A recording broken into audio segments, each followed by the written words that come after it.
Meu querido irmão, minha querida irmã, você que tem nos acompanhado sempre pela rede Evangelizar de Comunicação, está me acompanhando agora neste momento.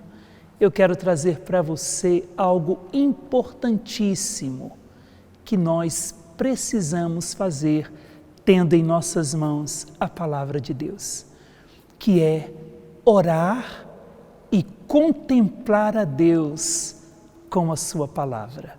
Com a Bíblia na mão, com a Palavra de Deus em mãos, com o coração dentro da Sagrada Escritura, nós vamos aprender a orar com a Palavra de Deus e a contemplar aquilo que Deus faz, quer fazer e já fez em nossas vidas. Então, como eu disse que gostaria de trabalhar com você neste momento, a oração com a Palavra de Deus e a contemplação, eu vou começar pela oração.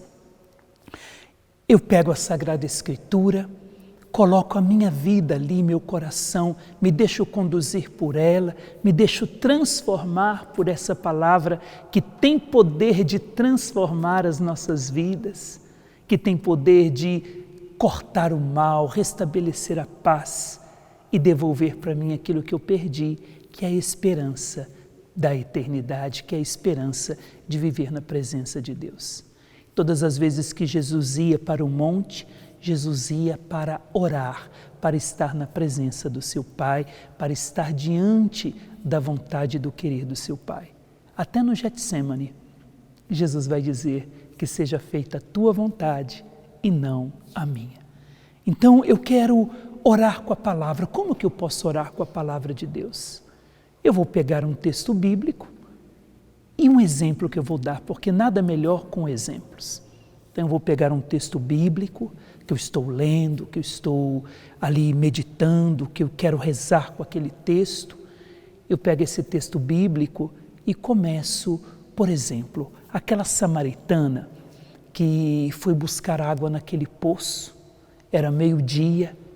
O momento que meio-dia na Bíblia significa que não há sombras, é o momento onde o sol está mais forte, então, ou seja, é um divisor de tempo, ou seja, não existe mais trevas, agora tudo é luz, tudo é revelado naquele momento. E é um momento também que aquela mulher não queria ser vista, porque meio-dia ninguém buscava água nesse horário. Então, ou seja, por algum motivo ela não queria encontrar com ninguém, por algum motivo ela não queria ver ninguém. As mulheres geralmente buscavam água de manhã ou no finalzinho da tarde, mas nunca ao meio-dia, no maior calor do dia. Ninguém ia buscar água. Então ela foi de propósito, era desejo dela ir naquele poço e não encontrar ninguém. Então, de repente, ela chega no poço e vê alguém sentado naquele poço, e esse alguém era Jesus, que já tinha marcado um encontro pessoal com aquela mulher. Então, a partir desse texto, a partir desse contexto, a partir daquela experiência da mulher, eu também posso usar daquele texto bíblico para rezar. Então, por exemplo, eu vou dizer, Jesus diz para ela, dá-me de beber. Então, ela tem todo o diálogo com Jesus. E quando Jesus fala que se ela conhecesse o dom de Deus, seria ela a pedir a Ele água e Ele lhe daria água viva. Pronto. Então já posso rezar com esse texto. Como que eu faria a minha oração? Com a palavra. Para apenas não dizer, Senhor, me dá o Teu Espírito Santo, eu preciso ser conduzido pelo Teu Espírito.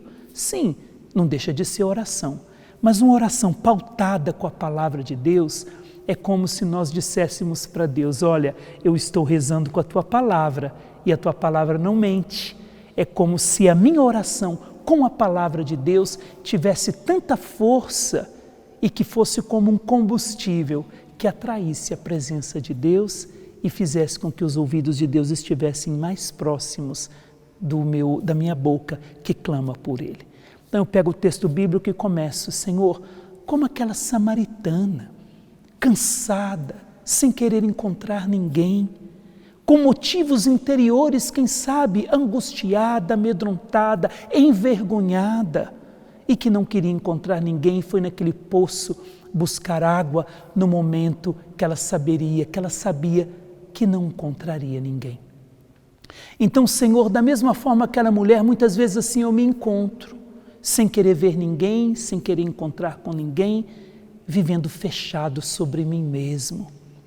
Mas quando eu decido ir buscar uma água, repetidas vezes, porque eu precisava, como aquela mulher, eu preciso ir todos os dias no poço buscar água. Senhor, nesse dia, num determinado dia, ali tinha uma pessoa que nunca estava, que era o Senhor mesmo. E naquele dia eu deixei até o meu cântaro para trás, porque eu não precisei mais de uma água reservada num poço, porque aquele que eu encontrei disse que me daria uma água viva e que eu nunca mais teria sede. Então me dê dessa água, Senhor, que sacia a minha história, que sacia a minha vida, que preenche os meus vazios interiores, que me faz ser livre para sair da minha casa a hora que eu quiser, sem precisar aguardar que seja meio-dia para que eu não encontre ninguém. Eu não quero mais viver nessa escravidão como aquela mulher vivia, Jesus. Eu quero viver na liberdade de ir e vir, porque dentro de mim jorra um rio de água viva. Você está vendo como é simples rezar com a palavra de Deus?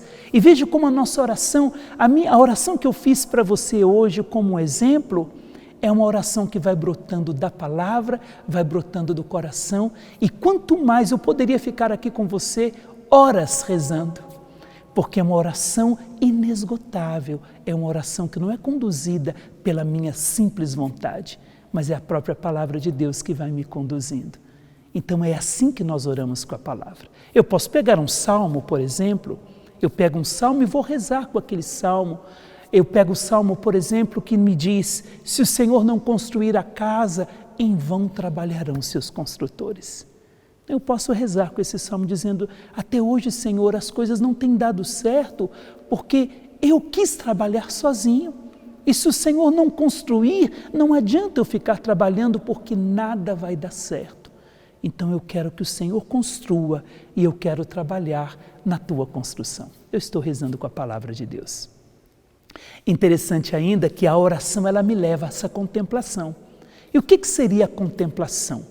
Claro, a contemplação aqui não é êxtase, como os grandes santos, não é verdade? Por exemplo, Teresa d'Ávila, que entrava em êxtase ali no meio das panelas. Não, esse degrau importantíssimo nós podemos deixar para os grandes santos. Para nós a contemplação é como eu vou, por exemplo, numa praia. Quando o sol está, o verão, eu quero ir para uma praia e vou tirar o dia para bronzear a minha pele. Quando eu vou bronzear a pele, o que eu preciso fazer? Na verdade, nós não fazemos nada. Nós só nos expomos ao sol. E é o sol que trabalha em mim. É o sol que vai bronzear a minha alma. Na contemplação, na verdade, nós também não precisamos fazer muitas coisas, não. Eu me exponho e me disponho diante de Deus e Ele vai bronzear a minha alma. E o que significa isso? Tudo aquilo que eu rezei agora, que eu acabei de orar, Ele vai fazer com que aquilo seja impregnado na minha alma. Ele vai bronzear a minha alma com a minha própria oração. Então a contemplação, ela não tem fim, ela tem um início. Eu vou parar agora como se eu estivesse diante de um belo horizonte, vou contemplar aquele belo horizonte sem precisar fazer nada, só sentir aquela brisa suave no meu rosto. Assim eu me coloco na presença de Deus e permito que o Senhor vá impregnando na minha alma os frutos da minha oração. Então a contemplação não tem fim, ela tem início. E qual vai ser o fim? Quando eu estiver na presença do próprio Deus, um dia, quando Ele for tudo em mim. Então a contemplação, eu poderia dizer para você, resumindo, seria viver dos frutos da minha oração. Porque a oração verdadeira é aquela que transforma aquele que ora. A oração não pode sair de mim como se eu fosse blindado àquilo que Deus quer fazer em mim. Não, a oração precisa passar por mim e transformar a minha vida. A contemplação é viver a oração de uma forma convertida e transformada. E é isso que eu desejo para você, que a sua oração transforme a sua vida e com a sua vida transformada, ela chegue aos céus. e que o Senhor enche a sua alma, que o Senhor possa bronzear a sua alma e que nós tenhamos a fisionomia do próprio Senhor, porque nos pensou a sua imagem e semelhança. Deus abençoe você.